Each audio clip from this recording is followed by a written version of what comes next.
Welcome back to the Annie Frey Show. We have Congresswoman Mary Miller with us. Happy New Year to you, Congresswoman. Thank you for fitting us into your busy schedule today. It's great to have you back on the show. Well, thank you. I'm really excited about a new year and all the opportunities in front of us. Yeah, I think it's going to be an incredible year. I've seen a lot of what the president, listened to a lot of what the president has said is going to happen in 2026. You were able to, along with your coworkers there in Congress, to get the big, beautiful bill done in 2025. I think that's going to set in a powerful way for taxpayers this year. Tell us what the House Republicans, with their very slim majority, are looking to do in this in 2026. Well, President Trump yesterday showed himself very strong and impassioned and, of course, funny, too. But what he's wanting us to do is to promote the great policies that he got elected on. And obviously, he and we have helped him secure our border and advance law and order in our country. So they're fighting us every step of the way. They criticize from the sidelines, but President Trump is delivering results, and we are there to help him. So obviously, we're working on funding bills right now and hopefully another reconciliation bill. Are we going to have a government shutdown at the end of January? No, I don't think so. You're not worried about it? I'm focusing on getting things done right now. Yeah. I think healthcare obviously was the main stumbling obstacle for Democrats. That's what they said, at least. I think they wanted to just screech everything to a halt in 2025. But those healthcare premiums, nobody voted to extend the subsidies to the Affordable Care Act that the Democrats passed and had sunset in 3 years. That was all on the Democrats. It sunsetted. What's the answer? What are the Republicans doing for Americans and healthcare in this spending bill, but also throughout the course of this year? Yes. Well, first of all, I call it the Unaffordable Care Act or Obamacare. And I believe 8% of Americans use that. But all Americans are struggling with the price of health care. And President Trump's ideas, and I support them, is that we have more competition, that we can allow people to buy health care over their state borders, that they can have coalitions together and purchase health care. I think even with Obamacare, we want the money to go to the person instead of to the insurance companies. The insurance companies became wildly enriched under the Unaffordable Care Act. Yeah, President Trump has said a lot of this. He's like, give the money to the people.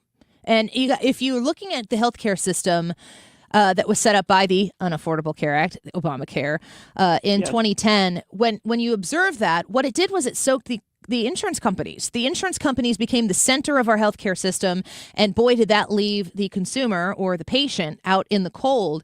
What happens to insurance companies? What are they going to be compelled to do if instead of the insurance company holding that fat check, I get the opportunity to say, okay, here's the money that I have for healthcare. Now I get to choose where to spend it.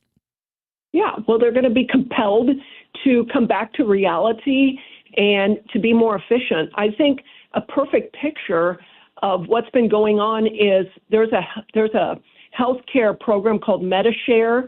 I know there's Samaritan out there, and it's basically where households share each other's medical bills. But the CEO of MediShare makes under $200,000, where the CEOs of these insurance companies are making $3, $4, $5 million a year. I mean, that's a perfect picture of how ridiculous the insurance companies are, and they are not performing for the American people. We should not take the money that is intended to pay for people's health care and enrich them. Congresswoman Mary Miller speaking with us right now, a congressional representative from Illinois' 15th district. We mourn with you the passing of your colleague out of California. It seemed from where we sit to be an unexpected event. Is that accurate? Definitely. Completely unexpected and very sad. He was on the ag committee with me. He was kind of a gentle giant. He had a family farm of his own. He has 4 children.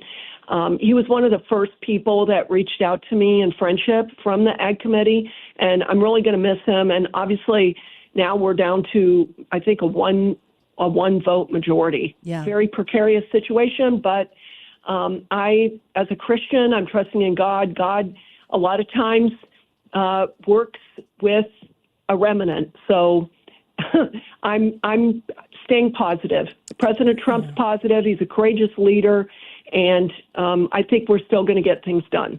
So, Congresswoman Mary Miller with us. We're speaking about Representative, is it Doug LaMalfa? And it seemed like there's a political side to that, of course, but for many of you, you work closely with him. He's a human being and likely a friend to many of you, and that is a really sad situation to go through. I think a lot of people, if they're in my seat, I'm not sure what your relationship is with Congressman Massey, but you kind of feel like the Republicans have this many votes, the Democrats have this many votes, and Thomas Massey seems to want to vote less with the Republicans than is helpful. How are you going to stick together as Republicans in 2026 with what you have to ensure that you're able to get things done and not waste time bickering about it so that you're limited in what you can get done? Well, I think it would help if the American people reach out to their elected representatives and let them know what they are expecting out of them, including Thomas Massey. Thomas Massey votes with the Democrats more than he votes with us. So I won't be upset if he's gone. He doesn't help us. Yeah. Do you see any of these issues, healthcare being one of them? There's a huge concern for Democrats, enough to shut the government down and cause many federal workers to go unpaid, some of the best of the federal workers. Do you see any Democrats just peeking at what the Republicans are offering on healthcare and maybe signing on to help get something done? They are nuts. Their policies are crazy, and they're so anti-American. And like I said, it's way easier to destroy something than to build it up. And we are coming out of 4 years of destruction and disorder here and abroad caused by Joe Biden and everybody in the Democrat Party. They stuck together 100% in their destructive policies. And now President Trump and we in Congress, us Republicans, are working to rebuild. And I don't know, the Democrats are going to lose on their policy, I believe. I don't believe the American people are in any way embracing their ideas. They're still promoting the transgender issue for our youth, which is crazy. So Congresswoman Mary Miller speaking with us right now. I know you only have a few more minutes with us, and we're very grateful for your time today. I want to shift a little bit. We ask a poll question every day, and today's is Minnesota the state with the worst fraud? I'm curious of your thoughts on the existence of fraud in the state of Illinois. You represent the 15th district in Illinois. How much fraud, if we wanted to look for it, how much fraud do you think we'd find in our own land of Lincoln? I think it would be stunning, and I think the fact that J.B. Pritzker refuses to release the voter rolls, the SNAP rolls, the Medicaid rolls. He doesn't want us to uncover the layers of corruption and abuse of taxpayers that's going on in Illinois.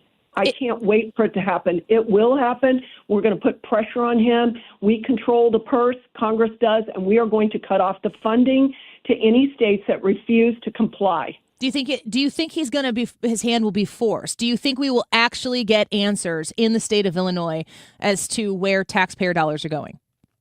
I think eventually his hand will be forced because he's going to want the money. Will it be before November? Hopefully. It's an important time, Mary Miller. All right. Well, we appreciate you. Thank you for coming on with us. Last question before we let you go. What are you looking at in the state of Illinois as far as success to try to make a very, very blue state? Maybe even hopefully my outset is maybe we could make it even a little bit of a purple state. Is it possible? Well, it is if we get election integrity. It's the foundation of our republic and of the elections in Illinois. I want to remind people that President Trump got around 200,000 more votes than J.B. Pritzker did. We have the votes in Illinois. If people feel confident that their vote matters, I believe they'll come out and vote. So like President Trump said, we got to pass the SAVE Act. We got to make sure people are citizens that are voting. And we're going to cut off funding to Illinois if they will not release their voter rolls. Yeah, 100%. Congresswoman Mary Miller, thank you for being with us today. It's always a pleasure to have you on, and happy